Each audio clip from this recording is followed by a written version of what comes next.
नमस्कार, आप देख रहे हैं न्यूज स्टेट। मैं हूं आपके साथ सोनी।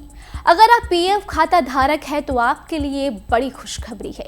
सामाजिक सुरक्षा को मजबूती देने के लिए कर्मचारी भविष्य निधि संगठन यानी कि ईपीएफ की पेंशन में बड़े बदलाव के साथ ही इसके आकर्षक बनाने के प्रस्ताव पर गंभीरता से विचार किया जा रहा है।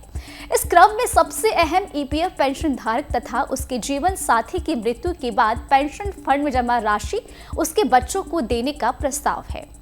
श्रम मंत्रालय ईपीएफ के सदस्यों को पेंशन योजना से जुड़ने के लिए प्रोत्साहित करने के लिहाज से इस प्रस्ताव को बेहद ही अहम माना जा रहा है। वहीं मंत्रालय लंबी सेवा अवधि के बाद भी कम पेंशन को तर्कसंगत बनाने पर गौर कर रहा है, जिसमें वर्तमान 1,000 रुपए की न्यूनतम पेंशन राशि को बढ़ाने का प्रस्ताव भी शामिल है।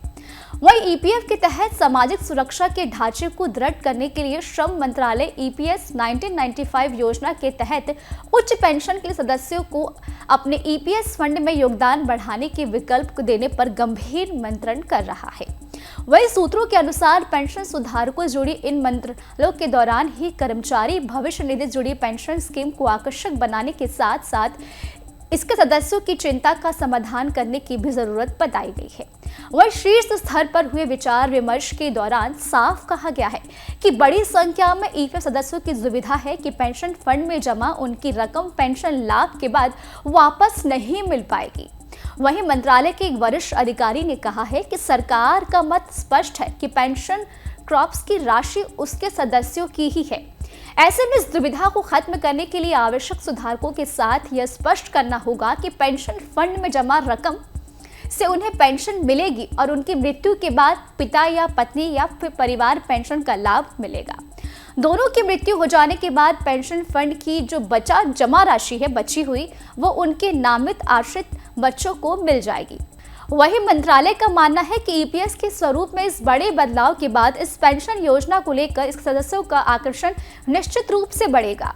पेंशन को तर्कसंगत बनाने के विकल्पों के संदर्भ में अधिकारी ने कहा है कि श्रम मंत्रालय तथा कर्मचारी भविष्य के निधि संगठन दोनों पेंशन की वर्तमान न्यूनतम राशि की समीक्षा के पक्ष में है। इसकी भी जरूरत समझी जा रही है कि शीर्ष अदालत के फैसले के संदर्भ में एक और ईपीएफ के तहत लोगों को हायर पेंशन मिलने लगा है, तो दूसरी तरफ सालों की नौकरी के बाद भी बहुत से लोगों को कम पेंशन मिल रही है।